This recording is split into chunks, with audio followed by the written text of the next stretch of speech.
The Membership Podcast with Claire Mitchell. Welcome, Jo. Would you like to tell us who you are and what your membership is all about? Yeah, sure. So my name's Jo Fellows. I'm a former secondary art teacher from the UK, and I emigrated to France about 3 years ago, and that's when I decided that I wanted to create a membership. So my membership is aimed at kids age 11 to 14. So in the UK, that'd be like Key Stage 3 level. And it's a project-based membership where I design, create and upload a monthly art project for kids to work through at their own pace and get creative. So you said you're in France. Whereabouts in France are you? We're in the southwest, so if you know anything about France at all, we're inland from La Rochelle and south of Poitiers. Do you like living there? Absolutely love it, yeah. It's a great place to live. So we're just coming up to 3 years this month, actually. Beautiful weather, great people, great place. The only downside is the admin, that's quite intense, but apart from that, it's a really good place to live. So you've told us a bit about your membership. What's it actually called? So the membership is called Arts Instruct. When did you start your membership and why did you start your membership? So the membership started early this year, January 2025, although I was in the planning of it probably from April 24, but I had some other ideas of it first. I guess when I moved to France, I was moving away thinking, yay, I'm going to early retirement. And I quite quickly realised that I miss teaching. I really miss teaching, and I miss interacting with young people and just teaching art. I had to try and find a way of coming up with something that would allow me to do that. Obviously, living in France, it's not so easy to find work, particularly on a visa. So I had to create my own business that would allow me to be able to teach art and continue with the creative business that I started. Were there any difficulties around starting a business in France? I know you've got a visa, but did you have anything that you had to work around from that perspective? Basically, I had to try and create a business that would be viable, financially viable, because living here on a visa, we're not entitled to any help from the state. So you have to prove basically that you're self-sufficient. So my business model's quite unique in a way. The property that we own is combined of two houses. So one half so originally when we bought it was two gîtes. And we've renovated the whole house. One side is now our house and the other side is the gîte. But due to the stipulations of the visa, we couldn't just rent the gîte out. So like, what can we do to earn money? So actually, initially, I started out by designing digital planners for teachers. And I was doing digital downloads on websites like Tears and Teachers Pay Teachers. And then I came to the realisation, I was like, why am I doing all this for other teachers when I could be doing this myself? The way the business then works, back to the gîtes, is that basically for part of the year, we have students come stay with us. So I do a bit of English teaching, and that's how we can get around the gîte bit, and occasionally holiday makers. And then my actual business consists of the membership, these digital downloads that I started initially, and I also tutor one-to-one as well, teaching art online. I've got a client base around the world at the moment, but also a lot of GCSE and A-level students work with me as well, and occasional adults too. Okay. And so how did you get your first members? How did you launch it the first time? So initially I launched it on Facebook, and I did an advertisement around launch like an ebook, a lead magnet ebook. So it's like supporting parents to teach art at home. So from the first launch of that, I think I received about 100 subscriptions to the newsletter. And kind of took it from there. Yeah, I got quite a good uptake of people interested in the first instance, and just started building from there. And are you still using that lead magnet? I've not used that. I'm testing other lead magnets at the moment, because I feel like when I started that lead magnet, perhaps the way I was going was slightly different, because at the beginning I was interested in doing group lessons for students, but it then evolved into the membership, actually, where I could have this content that was pre-recorded and it could be accessed easily rather than doing groups. So that's the way it went. And actually, I think I'll come round back to groups afterwards, but just to have the membership in place in the first instance seemed like a better way to do it. You've also got that option. Yeah, definitely. Yeah. You launched it in January this year, which is, 8 months ago. Is it still the same as when you launched it, or have you changed anything? I think it's evolved an awful lot. The way I deliver, the way the sort of setup of the website works is very different to how I first started out, because I guess I was learning on the go as well. So what's changed then? What does that actually look like in terms of the way you deliver, and then what's changed on the website? I've streamlined the process a lot, and I think I've had to learn to stop being such a perfectionist, because if I was, then I literally just every month I would be burning out. Just planning what I'm doing, recording the lessons. And actually what's different now is I think at first I was doing the videos, then doing the script over the top. Now I try not to do that. Now I talk and work at the same time, just because my confidence has grown, I think, with the kind of the delivery and the tools that I'm using, but also the time it saves as well. It's just not time efficient to do both of those things. And also what's happening now in the membership is because there's two parts to it. So there's the projects, and then I've created this other section called Essential Skills. So within a project, you might be, for example, looking at, I don't know, colour theory or the colour wheel, and then that can now be linked to a separate lesson, like looking at the colour wheel. So then I can have other lessons that then link back. So I'm not repeating the wheel all the time within the project. So when someone does something, it may come back and say, if you're not clear of the skill, then go and look at this bit in the essential skills section. And also the layout as well, because the more I add into it, the more complicated it started to get. So I've had to start like with a real welcome page now, and directing people, how did they get there? How did they work through the process? What are they doing? So yeah, it's evolved as I've been going along. Excellent. Would you do anything differently if you were starting again now? Maybe, I don't know, it's hard to say, because it's like, how prepared can you be? Because knowing what I'm like, I probably could have been too prepared and never got going with it. So probably in that respect, no. Maybe just not spent so much time at the beginning, like sweating the small stuff maybe. And over time, I've got like quicker and better at how I'm creating things. I think the hardest thing for me has been to find out where I sit, if that makes sense. So who are my audience? Who are my people? Who are my tribe? Because I feel part of me is still quite school, because I was a teacher. However, maybe that comes across to maybe home education parents, and it's not really their thing. But if you actually went and looked at the projects, you would see that actually it's about creativity. And I think my super skill as a teacher is helping students to become creative and to be resilient. So if I had some core values, they are what that would be. So if people get put off that I was a teacher, basically what I'm teaching is resilience and creativity. So it's not a copy and repeat process. I'm actually creating projects where students can see what I've done but go and make their own. And that's my intention, that they go and they make their own. I'll give them the tools, I'll tell them how to do it, but I want to see their individual pieces of work. And maybe that's what makes me slightly different than other projects and other arts memberships that you can join. But I think that for me has been the hardest thing to get across. And so how are you marketing your membership? So I market through Facebook mainly. So I am uploading content all the time, also on Instagram as well. Every few weeks What I'll sort of content? Oh, all kinds of things. So I do educational pieces. I do videos, I do information things, hints and tips. If something weird or wacky happens in the day, I'll take a picture of that and put it on there. Blogs as well. I've started writing blogs. Then there's my website as well. So yeah, using those avenues at the moment to market. So you've already mentioned a little bit about the fact you've got two sides to your membership and you've got the project side. What does it look like inside there? What does a student or a member actually get? So you've got the projects, so you can choose which project you want to do. You don't need to do them in order. And every month there's a new project, so go and choose a project. Then you've got the essential skills, which are linked to the projects, but they've also got their own lessons within there as well. So you can actually do some of those on their own without actually being linked to the projects.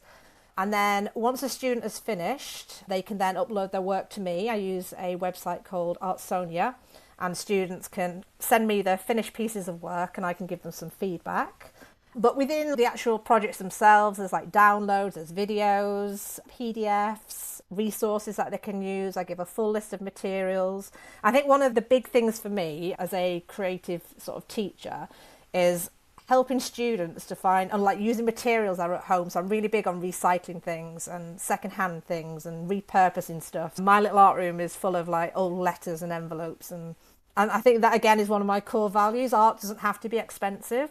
So I absolutely love finding things on Facebook Marketplace, and in Lidl and just like places where art can be cheap. So I also do a list, and I'll also give parents alternatives as well. And I like when students come up with their own alternatives is amazing. I absolutely love that. I will give a standard of things to get, and then they'll just go, I've not got that, so I'll use this instead. And I absolutely love that. That makes my day when somebody does that and they think out of the box. And yeah. And another part of the membership as well is also a monthly feedback lesson if students want to join. They're not obliged to do that, but if they want to have some time with me one-to-one, they can do, to talk through any projects. And also they can leave feedback on the member site as well. If they need any help, they can leave little notes, messages, and I can respond and give them any feedback and help as they're going along as well. And so how many members have you got at the moment? So there's about 25 on there at the moment. So that's a range. And what kind of people are they? I have had some students who around the age of 9, 10 go through some of the projects. However, they would need more support. So it is aimed at that Key Stage 3 level. But it's done in a way that parents don't have to be there. So if you're 11 to 14, certainly the 13 to 14 age bracket, you should be able to just log on, follow all the instructions in, do it yourself with little parental input, really. It's been designed that way. So each lesson or each project's generally broken down into about 10-11 videos, and each video is between maybe 2 to 5 minutes long, and each one is a sort of natural pause point as well. So you can start a project, start it on the Tuesday, go back on the Thursday, and you'll know exactly where you are and how to continue with it.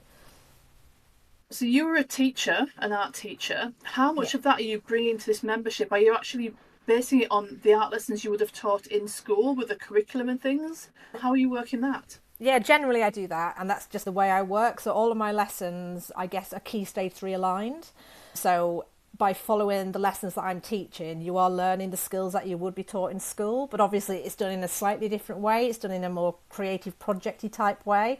There's no assessments, there's no tests or anything like that. Each lesson does come with a quiz, but it's just to test a little bit of what you've learned and remembered. But each lesson we will look at artists, which you would do in school. And I think that's really important to understand like the wider context of art in the world and not just projects in isolation. So I guess that's what makes it slightly different is I'm not creating crafts, I'm looking at art from perhaps like a fine art background.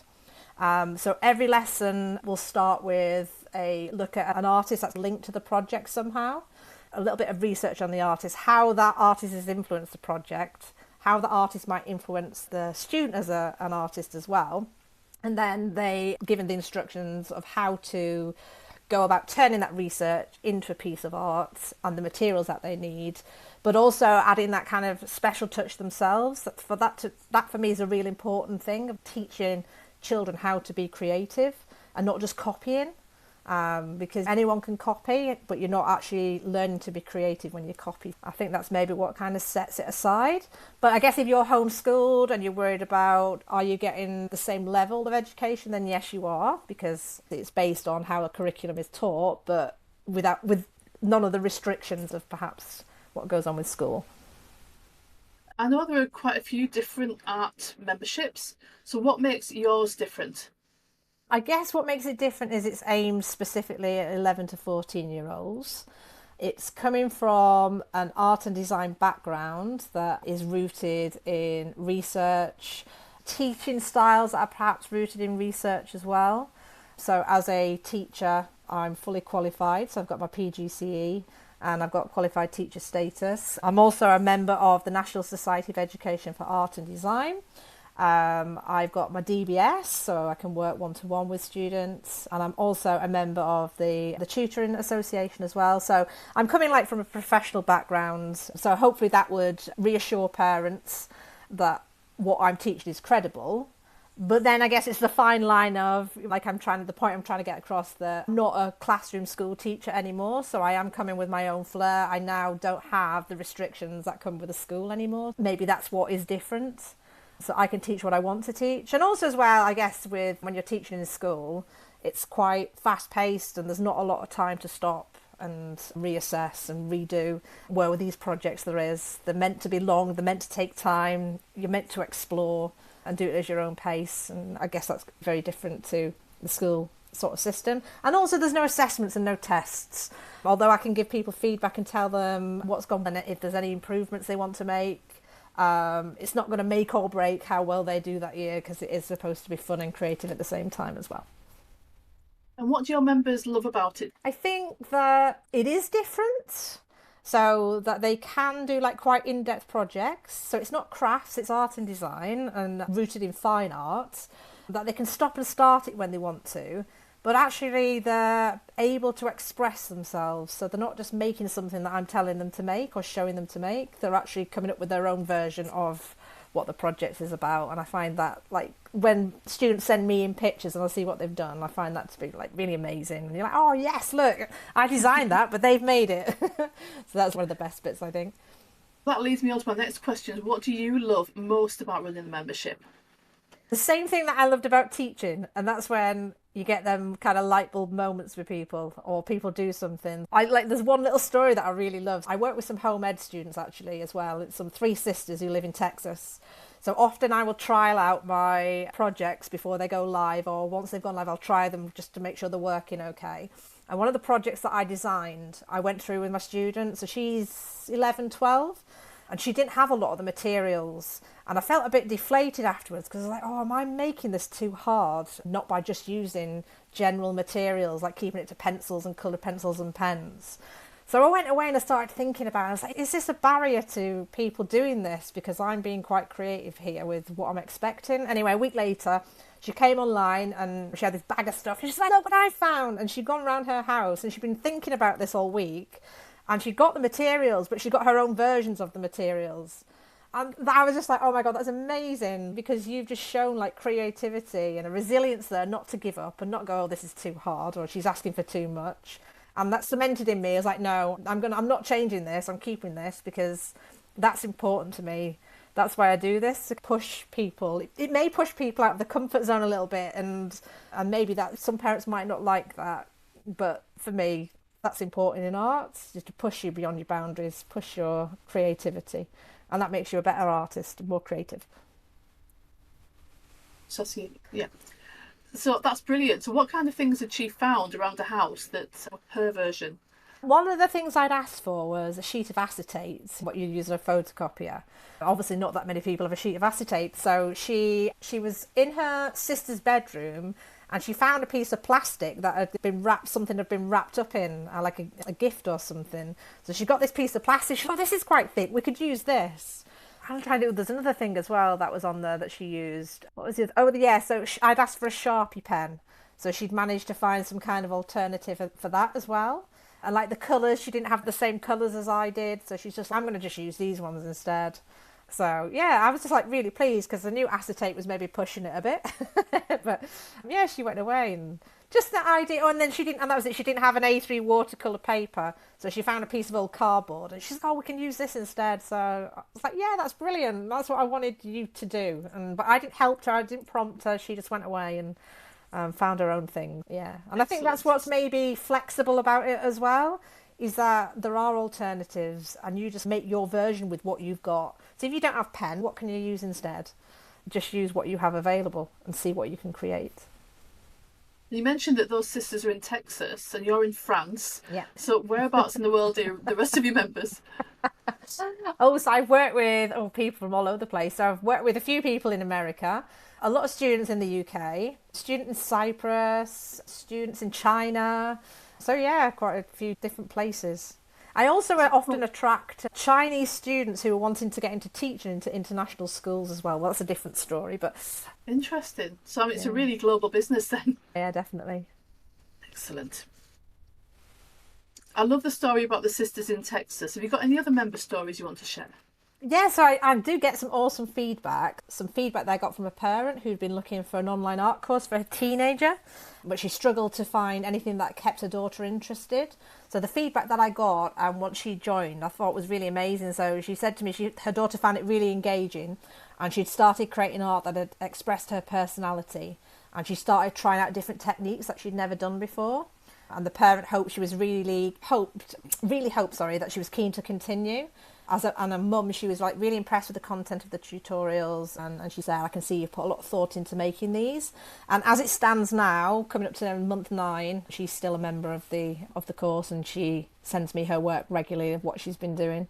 So for me, that was like really good feedback. I like that feedback. That's excellent. So, Joe, what are your plans for your membership and how scalable is it going to be?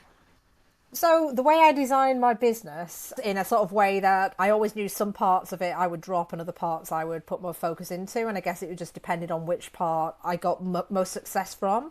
So the next thing for me now, because I enjoy the membership and what I like to do is to scale it now into schools. I'm already engaging and starting like a pilot of testing out the platform in schools, and just to see how it could be used within school settings in the UK as an enhancement to what schools are already offering. Sometimes schools don't even have art teachers teaching, so I also see it as an opportunity for sort of a CPD element with this, where I've got these projects, but also there could be an offshoot of this is now a teacher platform, which would have the projects on it but in a different way, and then a CPD element for that for teachers that are looking to maybe like who are teaching off subject basically, because that can be quite difficult to teach a different subject when you're not trained in that subject. So that's how I envisage it. But also in terms of like enrichment in schools and just adding that Ofsted are always interested in schools that are offering, you know, other services and different things, different value for the students. So that's my next step with this business and the direction it's going to take. And is that mainly UK schools because you were a teacher in the UK? I will start off with UK schools, but also the plan as well is to try international schools as well. Because again, what I found with working with people is that a lot of international schools, for example, in China, I've spoke to a lot of Chinese teachers, and they don't necessarily always know the UK curriculum all that well. So they often come to me for a little bit of CPD as it is now, and to find out actually how do you teach in the British academic way in a school? What does the curriculum look like? Yeah, sky's the limit. Honestly, I can see there are so many possibilities from this membership. It's amazing. So Joe, what does having a membership allow you to do in your business and life that maybe you couldn't do without it? I guess for me, it's the continuing teaching. Obviously, living in France, it's not that easy. Now, particularly, I don't want to blame Brexit, but you can't, it's really difficult now to be on a visa and to get a job in France. So to be able to set up my own business, that's allowed me to teach has been absolutely amazing. And obviously to build an income stream, a revenue as well, is great.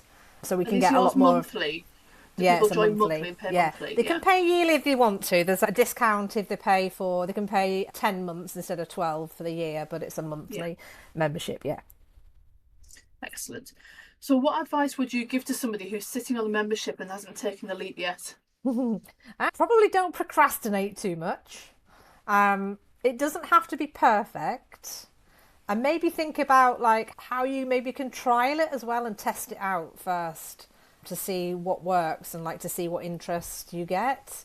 Because sometimes I feel as a person I go too big too soon, or trying to get to the perfect result too soon, when actually there's other things I could be doing which are equally of value beforehand. I guess that's one of the lessons I'm learning, is not to straight to the top. You have the steps in between that you have to take. And I guess just on a slightly different angle, I'm sure there'll be teachers listening to this now who are maybe thinking, could I do that? What would you say to them if you've got teachers who are either looking to build it into their existing kind of life or maybe leave teaching and do something like you've done? What advice would you give them? I would say, coming from an art perspective, there is a demand for art online, and I think a lot of people don't think that there is. So since starting my business, not just with a membership, but I've now completed over 500 hours of teaching of art online, which I never thought, I wasn't sure whether that was a possibility. And I'm now a tutor as well with Minerva Tutors, which is one of the top tutoring companies in the UK. So there is a call for it. And I think really it's just maybe having the confidence is the main probably barrier that will probably hold people back. And perhaps not going like completely on your own. There are groups out there and there's community and there's support, so you don't have to be by yourself and do everything yourself. And just reaching out and seeing what contacts you already have and making those contacts, calling on them and using them, and that's maybe something I could do with being a little bit better at. I've got like a list of LinkedIn people at the moment where I'm like, I need to go through that LinkedIn and I think, yeah, I was doing this free online course for this, I can't think of his name now, Alex something or other. He's an American guy and he's made multi-million businesses. It's about how you get that website going and the steps taken. And one of the first things he says is when you're doing like setting up, the only way you can do it straight away, people who don't know who you are and what you're doing, is to make those contacts, make those relationships, and give that freebie out until people are starting to trust you. And maybe that's something that I underestimated a little bit, was like how difficult it can be to start from nothing and start building that trust with people. You just expect, because you think it's a good idea, you expect everyone else to go, oh, that's an amazing idea straight away. And that's not always the case, but I think it's about relationship building. I think that's the main thing at the beginning, and not underestimate that, really. That would be my main kind of piece of advice.